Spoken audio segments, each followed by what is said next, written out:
Okay, so hello everyone. My name is Prathamesh. So we are going to start first unit of FPL, Introduction to Program Planning and C Programming. So चलिए शुरू करते हैं. सबसे पहले unit 1 जिसका नाम है introduction to program planning and C programming. Programming tools देखेंगे, art of programming, algorithm, flow chart, overview of C, C की history, variable types, data types. Moving on to next slide. तो प्रोग्रामिंग की जो art है उसको programme को हम plan करते हैं सबसे पहले. उसका हम एल्गोरिदम लिखते हैं, फ्लो चार्ट लिखते हैं. एल्गोरिदम में क्या होता है? It's just a simple step by step problem solving recipes essential for clear program design. जैसे कि हमें अगर चाय बनानी हो तो उसकी कोई रेसिपी होती है, पहले पानी डालो, फिर चीनी डालो, फिर चाय पत्ती डालो, दूध डालो, एक्सेट्रा एक्सेट्रा. सो वैसे ही एल्गोरिदम एक step by step problem solving recipe होती है. उसी तरह फ्लो चार्ट क्या होता है? फ्लो चार्ट एल्गोरिदम की तरह ही होता है. तो उसमें क्या होता है? Visual maps of program logic that simplify complex processes. मतलब प्रोसेस वही है, बस उसको विजुअल फॉर्म में रिप्रेजेंट करना, उसे कहते हैं flow charts. So why planning matters करती है क्योंकि हम डायरेक्ट भी लिख सकते हैं, तो उसके क्या होते हैं? एरर्स रिड्यूस कर सकते हैं, इफिशिएंसी हमारी इंप्रूव करती है और एंटायर कोडिंग प्रोसेस को अच्छी तरह से गाइड करते हैं. Effective program planning is a cornerstone of robust and maintainable software. By first defining your solution through algorithms and then visualizing it with flowcharts to lay a solid groundwork for development, जो कि हमें बहुत important रहता है और वो बहुत अच्छा रोल प्ले करता है हमारे अच्छे प्रोग्राम लिखने के बारे में. Moving on to next, algorithm क्या होता है? देखिए, अब फॉर एग्जांपल एक एल्गोरिदम लिया है मैंने. Write an algorithm to add two numbers entered by user. User ने दो नंबर दिए हैं, उसको ऐड करके हमें रिजल्ट दिखाना है और वो ये सारे स्टेप्स हमें एल्गोरिदम में दिखाने हैं. सो सबसे पहला स्टेप हमारा क्या होगा? स्टार्ट करो. दोनों स्टेप एल्गोरिदम में बहुत इंपॉर्टेंट हो गए, स्टार्ट और and. Never miss this two steps. और हमेशा लिखना, स्टार्ट और एंड हमेशा होते ही होते हैं एल्गोरिदम में. तो हमारे स्टेप टू क्या होगी? टू वेरिएबल्स डिक्लेयर करो, num1 और num2. ठीक है, इधर num2 है. num1 और num2 टू वेरिएबल्स डिक्लेयर करो. उसके बाद क्या करो? यूजर से दो वैल्यू ले लो, num1 और num2. उसके बाद क्या करो? ऐड करो और उसके किसी तो वेरिएबल में रख लो, सम वेरिएबल में रख लो. रख लिए, उसके बाद क्या करो? डिस्प्ले करो और स्टॉप हो गया. That's it. यही होते हैं एल्गोरिदम हमारे. सो फ्लो चार्ट कैसे होते हैं? फ्लो चार्ट दो नंबर्स के लिए ऐड कर लिए, पहले स्टार्ट करो, फिर दो नंबर्स ले लो यूजर से, उसके सम में स्टोर करो, उसको डिस्प्ले करो और स्टॉप. That's it. ये सिंपली होता है फ्लो चार्ट. कितना इतना हार्ड नहीं है. तो हम मूव ऑन करते हैं overview of C programming language. C programming language कैसे बनी, इसकी हिस्ट्री. तो developed by Dennis M Ritchie at Bell Labs in 1972.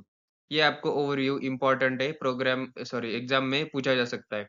सो किसने डेवलप किया? Dennis M Ritchie Dennis M Ritchie नाम के साइंटिस्ट ने सी प्रोग्रामिंग डेवलप किया. Initially created for the development of Unix operating system. Unix operating system के लिए initially develop किया था, पर बाद में उसे ओवरऑल वर्ल्ड में रिलीज कर दिया. So C is a powerful portable mid-level language bringing the gap between hardware and software. कौन सी भी programming language hardware and software का गैप फिल करती है, उसी तरह सी भी एक पावरफुल लैंग्वेज है जो इस गैप को फिल करती है. It serves as a foundation for modern languages including C plus plus, Java, C sharp and objective C. ये फाउंडेशन है सभी लैंग्वेजेस को, जैसे कि C, C plus plus, Java, C sharp, objective C etcetera. इसकी efficiency and control system और resources made it dominant language for system programming, operating systems and embedded systems. ठीक है, ये है डेनिस रिचनी साहब जिन्होंने डेवलप किया. Moving on to next slide. Tokens sorry character set and tokens क्या होते हैं? कैरेक्टर सेट्स क्या होता है? A simple building block of any C program. C program में कोई भी बिल्डिंग ब्लॉक, जैसे कुछ भी छोटा छोटा हो सकता है, जैसे लेटर्स हो गए A to Z, capital A to Z या small A to Z. Digits जो कि 0 to 9 हो सकते हैं. स्पेशल सिंबल्स जैसे कि not, at the rate, hash, percent, and, asterisk, parenthesis etcetera etcetera. White spaces भी कैरेक्टर होते हैं, डोंट फॉरगेट दिस थिंग. जैसे space, new line, tab, carriage return, form feed etcetera. These elements combine to form a valid C language constructs. ठीक है, character sets ये सब हो गए. उसके बाद टोकन्स क्या होते हैं?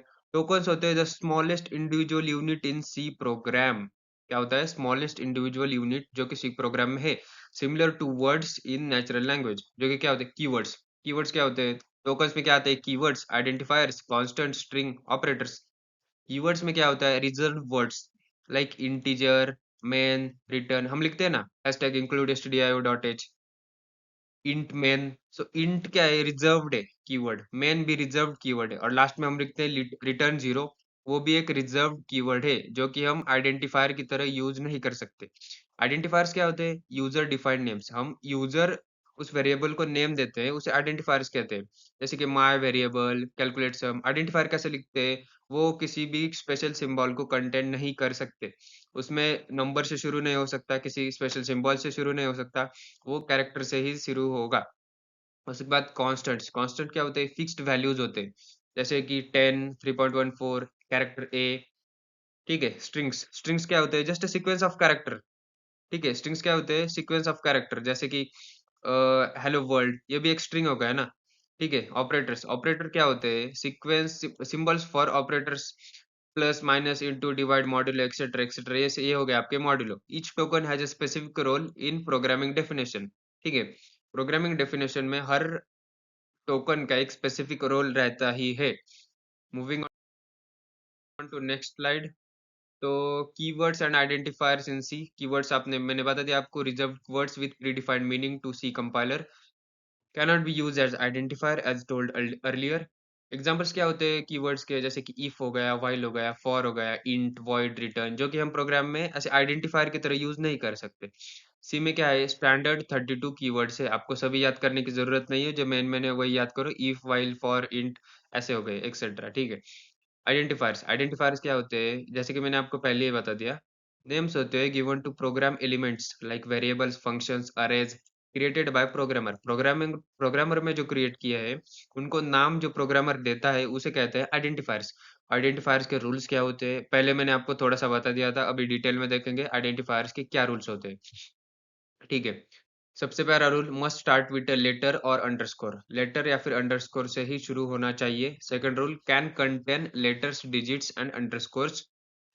केस सेंसिटिव होते हैं। Count is different from count. यहाँ पे देख सकते हैं सी छोटा है, यहाँ पे सी बड़ा है, जो कि केस सेंसिटिव होते हैं। कीवर्ड्स अलाउड नहीं है, जैसे कि ये हो गए if, while, for, int, etcetera etcetera. ठीक है। Moving on.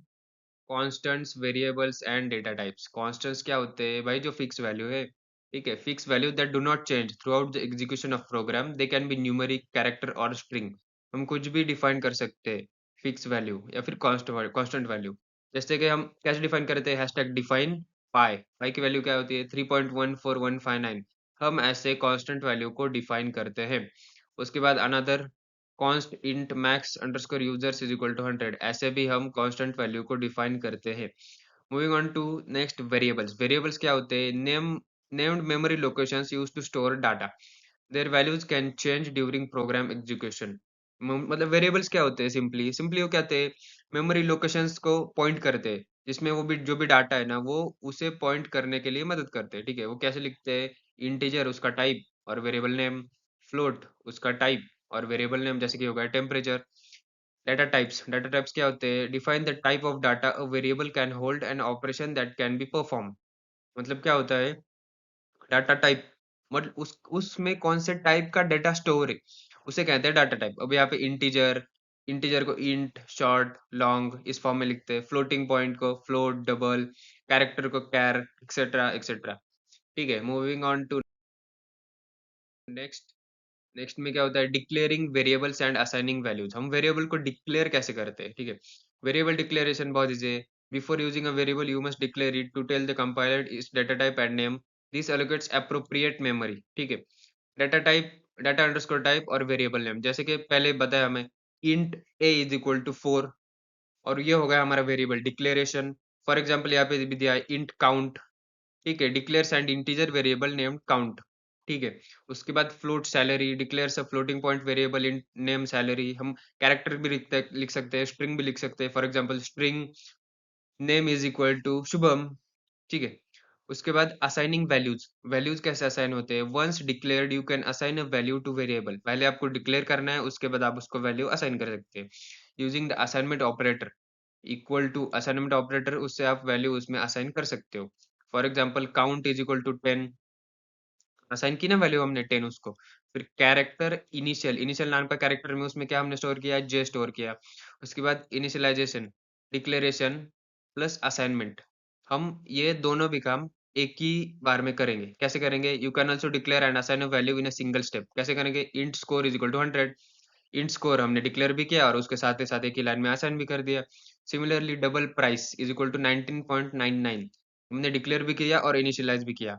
मल्टीपल डिक्लेरेशंस भी हम कर सकते हैं। कैसे कर सकते हैं? देखो, declare several variables of same type, int A comma B comma C, हम ऐसे मल्टीपल डिक्लेरेशंस कर सकते हैं। तीनों का भी टाइप इंटीजर ही रहेगा, int A comma B comma सी।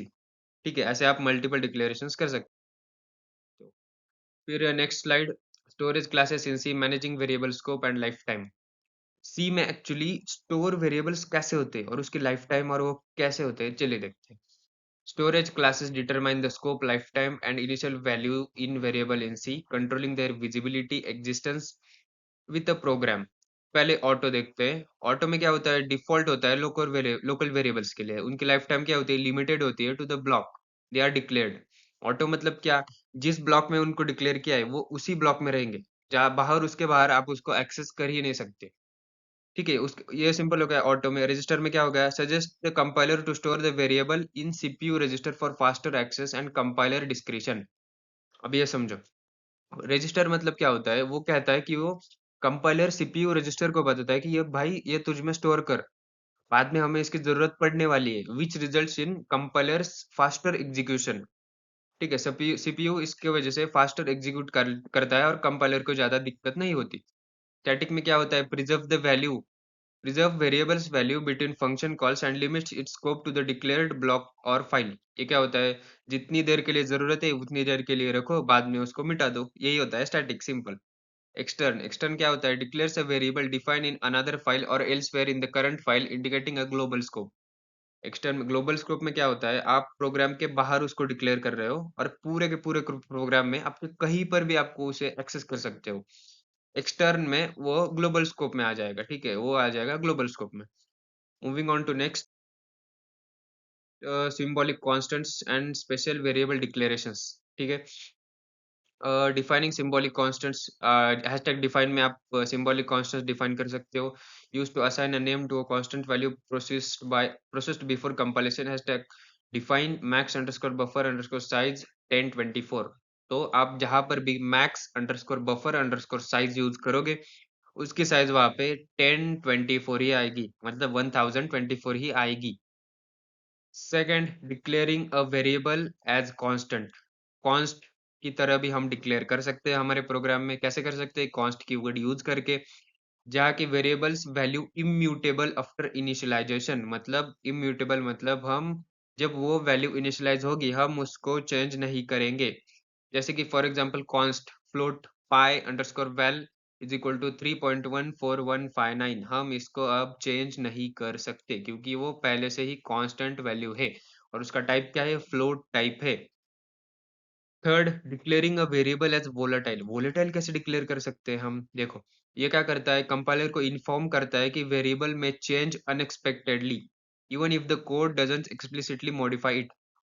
मतलब हमारा जो वेरिएबल है वो चेंज हो सकता है, भले प्रोग्राम में हमने नहीं दिया हो कि वो इसकी वैल्यू ये है ऐसे होगी, लेकिन वो फिर भी एक्सप्लिसिटली वो चेंज हो सकता है। उसे हम वोलेटाइल कहते हैं। जैसे कि हमारे सेंसर्स होते हैं, उनकी रीडिंग, सेंसर की रीडिंग वेरिएबल हो सकती है ना, कभी कभी वैल्यू चेंज भी होते हैं, most of the time change होते हैं। ठीक है, तो उनमें क्या रहता है ना, वोलेटाइल रहते हैं। वोलेटाइल इंट, जैसे हमने नाम दिया पहले से ही वोलेटाइल, वोलेटाइल मतलब चेंज होंगे। इंट सेंसर अंडरस्कोर रीडिंग, जो कि चेंज होंगे। ये क्या है? Crucial for embedded systems, multi threaded applications and interacting with hardware register to prevent compiler optimizations and its behaviour. ठीक है, वो वैल्यू चेंज हो सकते हैं, इसलिए हमें उनको वॉलेटाइल डिक्लेयर करना है, अदरवाइज कंपाइलर को समझ नहीं आएगा। ठीक है, मूविंग ऑन, दैट्स इट। ये यूनिट हमारा रैप अप हो गया है। इसकी समरी करते हैं। हमने प्रोग्राम प्लानिंग के बारे में सीखा, एल्गोरिदम फ्लो चार्ट के बारे में सीखा, एल्गोरिदम एंड फ्लो चार्ट्स के बारे में सीखा, उसके एसएसएल टूल्स के बारे में सीखा, कैसे लिखते हैं उसको, सी के फंडामेंटल्स को देखा, कवर टोकन्स कवर किए हमने, keywords, identifiers, constant, variable, data types and storage classes हमने कवर किए हुए हैं। ठीक है, अगर आप बाद में आपको क्या करना है, इनको थोड़ा प्रैक्टिस करना है, कोड लिखने का प्रयास करना है। तो mastering this basics is crucial for writing robust and reliable C programs, ठीक है? आपको अच्छा सी प्रोग्राम लिखने के लिए आपको ये सारे टॉपिक्स अच्छे से आने चाहिए, अच्छे से लिखने आने चाहिए, ठीक है? डेनिस रिची कहते हैं the only way to learn a programming language is by writing programs in it. आपको उसमें प्रोग्राम्स लिखने हैं, आपका हो जाएगा प्रोग्रामिंग, ठीक है? नेक्स्ट हम देखेंगे control functions, control structures, functions and modular in C programming. Okay, that's all from my side, thank you.